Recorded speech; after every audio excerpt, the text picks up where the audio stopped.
nosotros lectura del Santo Evangelio según San Lucas. Los padres de Jesús iban todos los años a Jerusalén para la fiesta de la Pascua. Cuando Jesús cumplió los 12 años, subió también con ellos a la fiesta, pues así había de ser. Al terminar los días de la fiesta, regresaron, pero el niño Jesús se quedó en Jerusalén sin que sus padres lo supieran. Seguros de que estaba con la caravana de vuelta, caminaron todo un día. Después se pusieron a buscarlo entre sus parientes y conocidos. Como no lo encontraron, volvieron a Jerusalén en su búsqueda. Al tercer día lo hallaron en el templo sentado en medio de los maestros de la ley, escuchándolos y haciéndoles preguntas. Todos los que le oían quedaban asombrados de su inteligencia y de sus respuestas. Sus padres se emocionaron mucho al verlo. Su madre le decía: «Hijo, ¿por qué nos has hecho esto? Tu padre y yo hemos estado muy angustiados mientras te buscábamos». Y él les contestó: «¿Y por qué me buscan? ¿No saben que yo debo estar donde mi padre?». Pero ellos no comprendieron esta respuesta. Jesús entonces regresó con ellos, llegando a Nazaret. Posteriormente siguió obedeciéndoles. Lo proclamado, hermanos y hermanas, es palabra del Señor. Gloria a ti, Señor Jesús. Estamos recordando en el día de hoy también a San José, el esposo de María, y por eso es que las lecturas son las que hemos visto en el día de hoy, especialmente el Evangelio que está siendo tomado de San Lucas, capítulo 2, versículos 41 al 51a. Es el Evangelio del día en que Jesucristo se perdió y apareció en el templo luego de la gran fiesta de la Pascua. Que realmente uno dice, bueno, el Evangelio está ahí y estamos en Cuaresma. Pues es por la celebración de San José, esposo de María. Hay dos alternativas en el día de hoy en términos del Evangelio y nosotros hemos escogido esta, ya que su mensaje yo creo que es importante para nosotros señalarlo en el día de hoy. Hoy vamos a estar hablando, hermanos y hermanas, aprovechando esta coyuntura de San José, esposo de María. El tema que vamos a discutir tiene que ser poder para cumplir. Cuando nos fijamos en Dios, que Dios tiene el poder para cumplir. Porque vamos a utilizar también la segunda lectura de hoy de Pablo a los Romanos en ese famoso capítulo 4, versículos 13 al 16, 18 al 22, que de ahí es que hemos escogido la idea fuerza, porque la idea fuerza es esta, hermana, cuando Dios promete algo, tiene el poder de cumplirlo, que eso es la gran bendición que tenemos nosotros los creyentes en términos de nuestro Dios, fiel cumplidor de sus promesas. Y esa va a ser la segunda parte de la reflexión de hoy. Vamos a hablar de ese cumplimiento por parte de Dios. Vamos a hablar del poder de Dios, hermanos y hermanas. Son tiempos donde estamos viviendo crisis y tú lo sabes muy bien. Y nosotros, en nuestro caso particular, venimos de, hermanos y hermanas, de haber pasado por situaciones muy críticas y muy difíciles. Desde Irma, desde María, como huracanes que nos han sometido, hermanos y hermanas, a grandes desastres. Desde los últimos terremotos, que dos de ellos se sintieron en toda la isla con una potencia grande, más aún afectada el área suroeste de la isla. Entonces tenemos huracanes, vientos fuertes, tenemos los terremotos y estos temblores. Y ahora el mundo entero, hermanos y hermanas, con esto del coronavirus, ¿no? Que ciertamente ya siendo declarado una pandemia, ya viendo casos de muerte, viendo casos de cómo se está propagando exponencialmente, ¿no? Porque esto es, uno contagia a 2 y 2 contagian a 4 y 4 contagian a 8 y 8 contagian a 16, por ahí eso sigue creciendo. Y entonces, hermanos y hermanas, yo creo que la palabra de Dios hoy pues nos pone a tono de nosotros poder tener esa fe con esa segunda lectura de hoy que va a ser buena por eso. O sea, Dios tiene el poder para cumplir, hermanos y hermanas. Y tú y yo como cristianos católicos tenemos que recordar que cuando Dios promete algo, Él tiene el poder para cumplirlo. Esa es la bendición. Con eso quiero terminar. Por el momento en que estamos viviendo, pues tenemos que armarnos de mucha fe, hermanos y hermanas. La tensión es bien grande. El no poder comulgar, el no poder tomar la sangre de Cristo, el no poder saludar en la paz, el no podernos congregar, hermanos y hermanas, el no podernos acercar ni tan siquiera a algo tan sencillo y básico para nosotros como es visitar enfermos, por todo el peligro al que nos exponemos, el peligro al que exponemos a los demás, todo eso. Yo sé que es gran preocupación, pero hoy la segunda palabra de Dios tiene que ver mucho con eso. Hermanos y hermanas, el Evangelio, vamos al Evangelio rapidito. El Evangelio trata sobre la primera iniciativa del joven Jesús, ¿no? Muy conocido por todos nosotros, el Cristo que sale con sus padres a la gran fiesta de la Pascua anual, donde era un requisito indispensable, obligatorio, que tenían que cumplir toda familia, y por allá se perdió, hermanos y hermanas. Y lo que tenemos que ver aquí es que yo quisiera hoy profundizar en este Evangelio desde un punto de vista bien teológico, porque lo hemos visto de otras maneras, ¿no? Aquí queda y se puede hablar del cuarto mandamiento, especialmente cuando dice casi ya al final que entonces posteriormente siguió obedeciéndoles. Ya en el versículo 51, Jesús entonces regresó con ellos llegando a Nazaret y posteriormente siguió obedeciéndoles, ¿no? Ahí queda claro el cuarto mandamiento, que es de gran discusión. Y también se puede hablar de esta sintonía de José, María y José yendo a la gran celebración de la Pascua en familia, ¿no? Como padre, como madre, como hijo, y cumpliendo. Y la misma palabra de Dios hoy dice que cuando Jesús cumplió los 12 años, subió también con ellos a la fiesta, ¿verdad? Pues así había de ser. Aquí hay mucha tradición, es lo que estamos viendo en este Evangelio. Desde ese punto de vista es que yo quisiera enfocarlo, hermanos y hermanas. Aquí vemos nosotros un detalle, cuando lo vemos teológicamente, como la incomprensión de los padres de Jesús, en este caso de María y de José, a esa vocación, hermanos y hermanas, que es una novedad de ser Mesías. Este Evangelio se puede ver también desde el punto de vista de que María y José representan la tradición, pero son la gente fiel de la sinagoga, la gente buena de la sinagoga, ¿me estás entendiendo?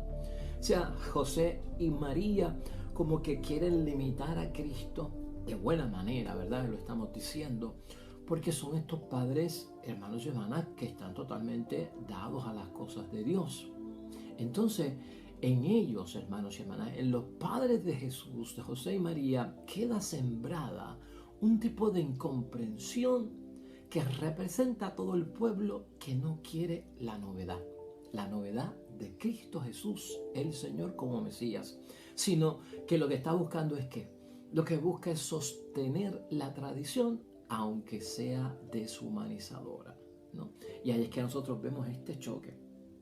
Por eso Cristo es tan enfático, hermanos y hermanas, cuando lo encuentran, ¿no? De recordarle a ellos, ¿no? No saben, porque no fue solamente a María, mira el plural, no saben que yo debo estar donde mi Padre. Ese es el versículo 49. En los asuntos de mi Padre. Jesucristo con su novedad, hermanos y hermanas, está haciendo su punto valer, ¿no? Él no viene a abolir la ley, Él no viene a decir que la tradición es mala, Él no viene a decir que la costumbre es mala, que hay que interpretarla correctamente, que hay que aplicarla correctamente, que las cosas y los mandamientos de Dios se cumplen correctamente. Eso es todo.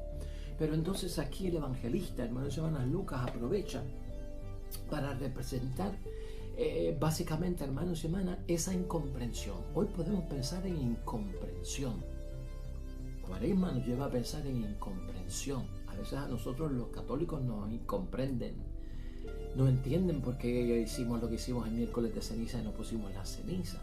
Incomprensión porque comemos pescado y ayunamos los viernes, o estamos en abstinencia porque estamos en algún tipo de momento especial para hacer limosna, para entrar en una oración más profunda, porque el cristiano es hombre de oración, es mujer de oración. Entonces a veces hay una incomprensión, hermanos y hermanas, y cuando hay incomprensión se vuelve una resistencia Y esto es lo que Cristo ya desde pequeño, hermanos y hermanas, quiere que dejar saber a sus padres, que lo tenemos que entender así nosotros. Para Cristo no fue sencillo, hermanos y hermanas. Estos textos los utilizan los evangelistas para sus comunidades, porque acuérdate que aquello era una sociedad que patriarcal. El padre mandaba y de ahí para abajo esposa e hijos tenían que respetar y hacer lo que ellos dijeran. Y por eso es que nosotros vemos a Jesucristo con unas propuestas bien radicales, ¿no? El que no deje padre y madre no es digno de mí. El que no posponga a su padre y a su madre no es discípulo mío. O sea, y el que no esté dispuesto a renunciar a su padre y a su madre. Entonces ahora tú tienes que entenderlo, porque en aquel tiempo si el hijo venía y le decía, ¿sabes qué? Hay un hombre llamado Jesús. Lo tienen como profeta, lo tienen como Mesías. Hemos visto los milagros y yo quiero ser parte de sus discípulos. Yo quiero estar con él. Yo quiero seguirlo a él. Yo me quiero ir con él. Yo quiero que él sea mi maestro. ¿Qué tú crees que le iba a decir el papá, el patriarca? No. Y si le decía no, el joven o la joven no se podía ir y no podía hacer nada. Era ese tipo de sociedad. Por eso a estos jóvenes que creyeron en Cristo, que vieron a Cristo hacer sus cosas y se convertían. Entonces Cristo lo que quiere es que se despegaran, que empezara a haber una cierta interdependencia, que es lo que siempre hemos llamado aquí, no una independencia total de los padres, no una dependencia total de los padres, ese término balance de interdependiente, donde yo me voy y te dejo, te pospongo. Por eso en algunos casos sonaba como el que no odie padre o madre, el que no abandone padre o madre, ¿no? Porque era una exigencia fuerte. Pero si el papá decía que no, los hijos no podían irse con Cristo. De hecho, más tarde nosotros veremos en Hechos de los Apóstoles cómo la conversión de un hombre, jefe, padre de la familia, bastaba para que los discípulos entendieran que toda la familia se había bautizado, toda la familia era cristiana, porque ese patriarca significaba mucho. Así que, hermanos y hermanas, ¿a qué es lo que nos referimos? En el caso de José y María, son gente fiel, son gente buena, son gente de Dios, pero Cristo los puso en su sitio también, ¿no? Ha llegado la novedad, yo soy el Mesías, las cosas han cambiado, yo tengo que estar en las cosas de mi Padre. Estoy en la tradición, vine a la fiesta de la Pascua, vine con ustedes porque ya tengo 12 años, porque ya puedo hacer el viaje, porque ya puedo hacer la peregrinación, porque ya puedo hacer la caravana, pero ¿saben qué? Yo es lo mío, yo también tengo cosas mías, gente fiel, que a veces pueden convertirse en piedras de tropiezo, hermanos y hermanas, que lamentablemente no permiten la llegada de esa novedad. Cuaresma nos lleva a la novedad. ¿Qué de novedoso ha tenido esta cuaresma para ti? Ya yo lo he dicho en muchas ocasiones, a veces la cuaresma es la número 13, la número 14, la número 15, la número 20, la número 30. Y todas tienen alguna novedad para cada uno de nosotros. Ese reproche de María y Jesús y José, hermanos y hermanas, hacia Jesucristo, significa tal vez el mismo reproche que yo puedo ver en el tiempo de Cuaresma en el examen de conciencia, hacia un Cristo, hacia una iglesia, hacia un papa, hacia un obispo, un sacerdote, hacia un papá, hacia una mamá, hacia unos hermanos, hacia unos amigos. Un reproche donde yo no veo la novedad de esta Cuaresma, la bendición que tiene, y me sigo atando a muchas otras cosas, hermanos y hermanas. Por lo tanto, hermanos y hermanas, es como querer que Jesucristo se entregue a un pasado, se entregue a lo religioso, nada más, tradición y costumbre, y no haga nada más. Tiene que haber una novedad. Tú tienes que identificar qué de nuevo ha tenido esta Cuaresma. La Cuaresma de este año, hermanos y hermanas, nos ha enfrentado a nosotros con terremotos y sigue temblando la tierra, y ahora con el coronavirus. O sea, es una gran novedad. Qué bueno que estábamos rezando, qué bueno que estábamos ayunando, qué bueno que estábamos en recogimiento con Dios. Qué bueno que estamos ayunando, hermanos y hermanas. Qué bueno que estamos leyendo la palabra de Dios. Qué bueno que hicimos un tiempo de 40 días para acercarnos a nuestro Señor Jesucristo. O sea, que nos cogió a esto pues en la fe y preparados, hermanos y hermanas. Es un recordatorio en la persona de María y de José, y por lo tanto era como si quisieran separar a Cristo de lo que tenía que hacer.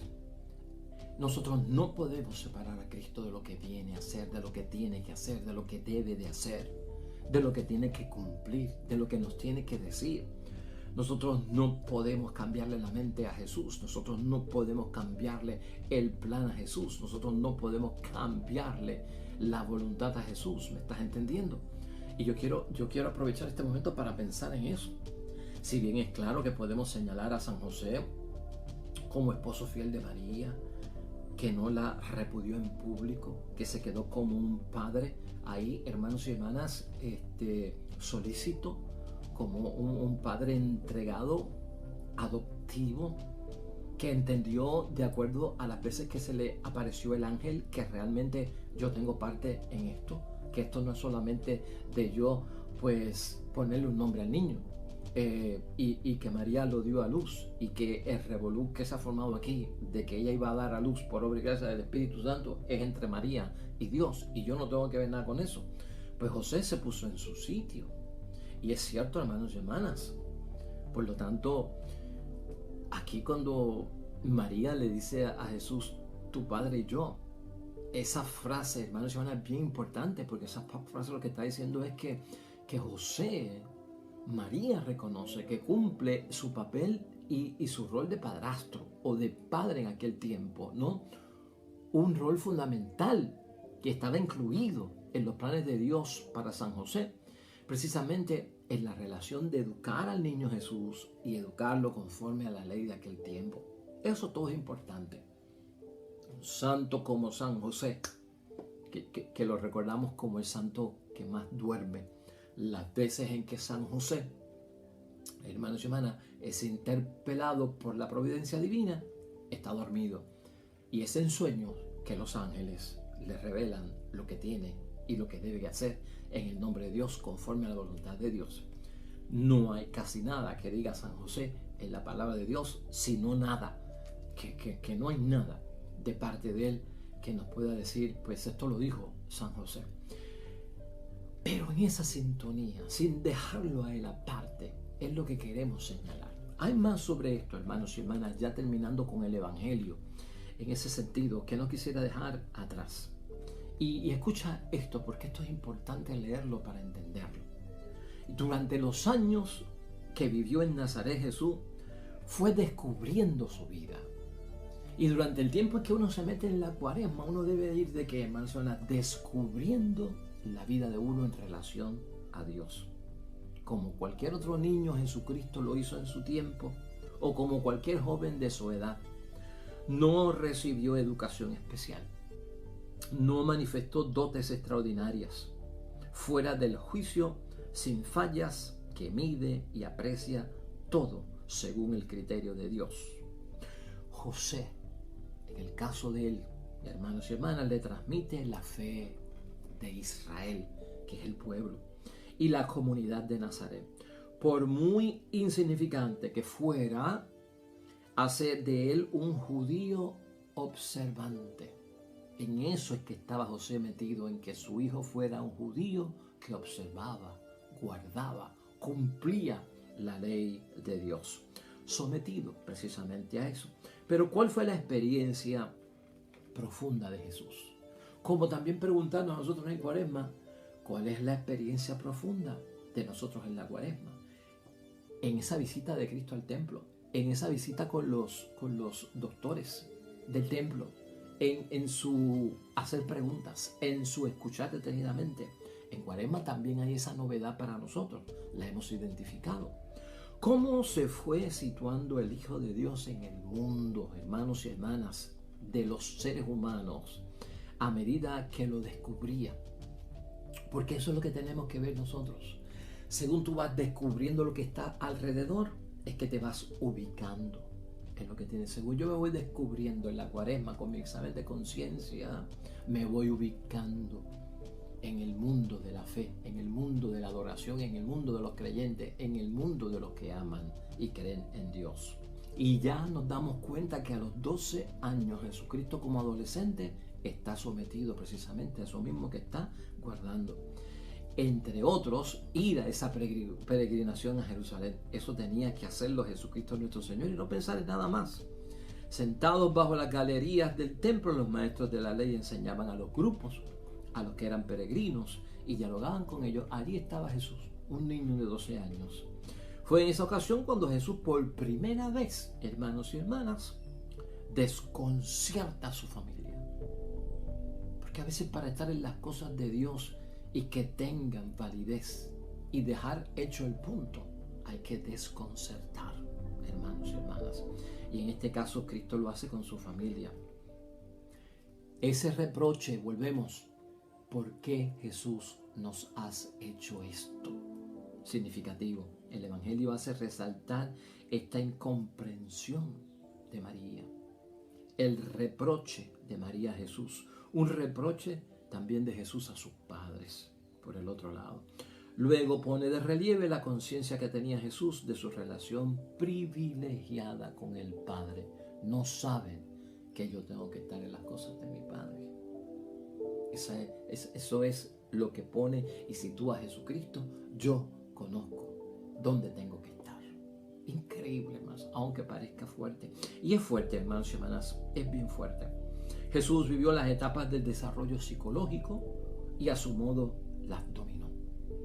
¿Cómo pudo quedarse 2 días sin pensar en sus padres que lo estaban buscando y que estaban preocupados? Uno se pregunta, ¿verdad? Pero no. Pensó que ese sufrimiento era necesario para María y José, para su familia, y conquistó su libertad, la de él, la mía, la de Cristo, ¿no? De una manera radical antes de reencontrarse con ellos. Claro, siempre Cristo ha predicado eso, ¿no? Soy libre mientras más disposición yo tengo para las cosas de Dios.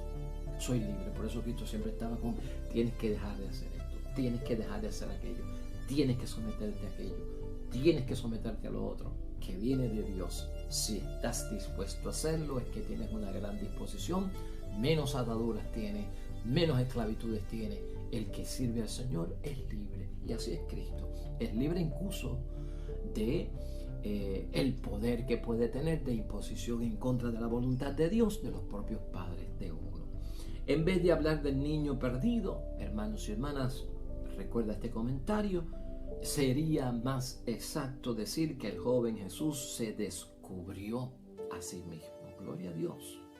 Desde ese punto de vista, para aplicarlo a nuestra cuaresma, este texto, hermanos y hermanas, verlo así. La novedad que tiene que haber en mi cuaresma, el cambio, la transición, mi independencia de muchas cosas, estar en las cosas de Dios, en la casa del Padre, haciendo lo que yo tengo que hacer, incluso si eso significa yo decírselo a mis padres, pero aún así los sigo obedeciendo o sigo en los caminos que ellos también van, que son buenos delante del Señor. Así que, hermanos y hermanas, hoy esa segunda lectura, que con ella vamos a finalizar, ese de que Dios tiene el poder para cumplir, y esa idea fuerza de que cuando Dios promete algo, tiene el poder para cumplirlo, también debe estar de nosotros, en el corazón, en nuestra fe, en nuestra mente, en nuestro ser, en estos tiempos. El pasaje de la segunda lectura de Romanos 4, versículos 13 al 16, elimina el 17, pero corre hacia el 18 y al 22. Y mira esto, el versículo 16 dice, por eso la fe es el camino y todo es don. ¿Qué camino seguir ante las amenazas de la naturaleza, de los virus? ¿Qué camino seguir? El de la fe. Porque el de la fe es el don. El don lo da solo Dios. Hermanos y hermanas, yo tengo la fe de que todo esto pasará. Ha habido guerras en otros siglos, ha habido terremotos, ha habido guerras, ha habido grandes plagas. En otros siglos ha habido muertes por terremotos, muertes por plagas, muertes por huracanes. En otros siglos, hermanos y hermanas.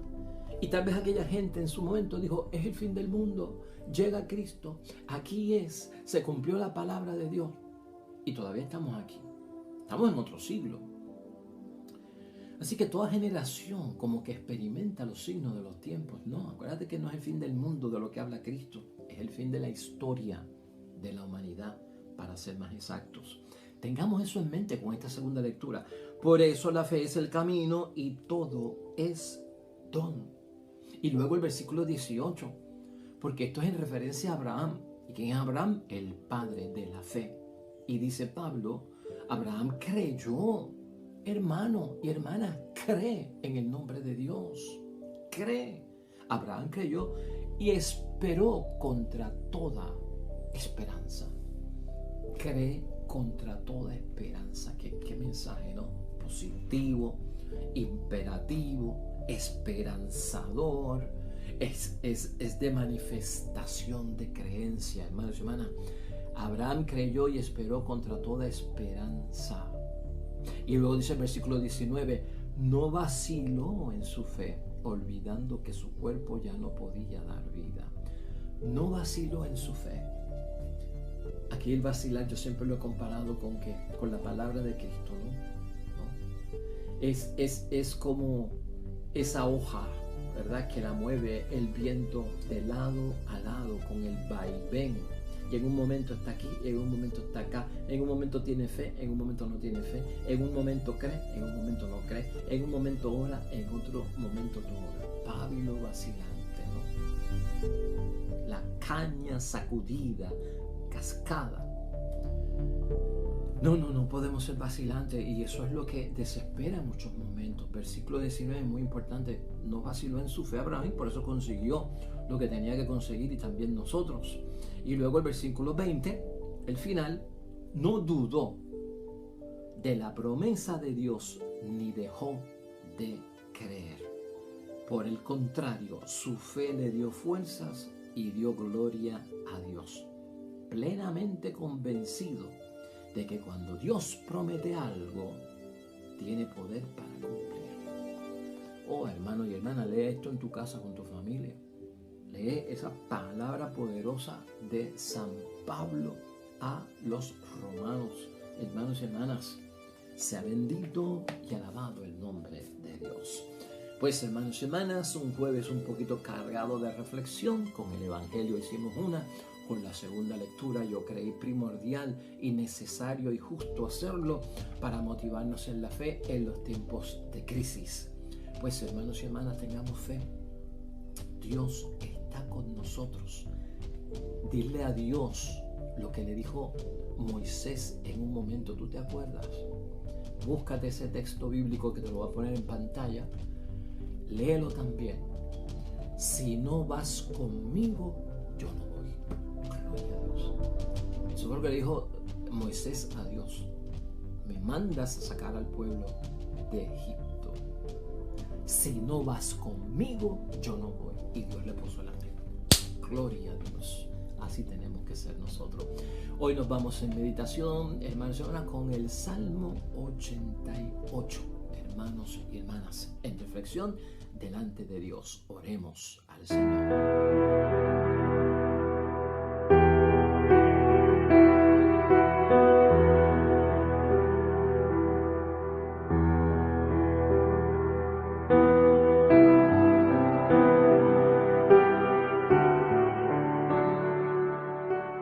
Amén y amén. Hermanos y hermanas, el Señor esté con vosotros. La bendición de Dios Todopoderoso, Padre, Hijo y Espíritu Santo, descienda sobre ustedes, permanezca para siempre. Nosotros regresamos mañana con el favor de Dios. Nuevo Evangelio, nueva meditación y reflexión de la palabra de Dios. Recuerda esto siempre, hermano y hermana: todo cuanto hagas hoy junto a los tuyos, para la gloria y la honra de nuestro único Dios. Te va a ir bonito, hermano y hermana, pero sobre todo vas a ser bendecido, hermano. Vas a ser bendecida, hermana. Nos vemos mañana con el favor de Dios. Hasta luego.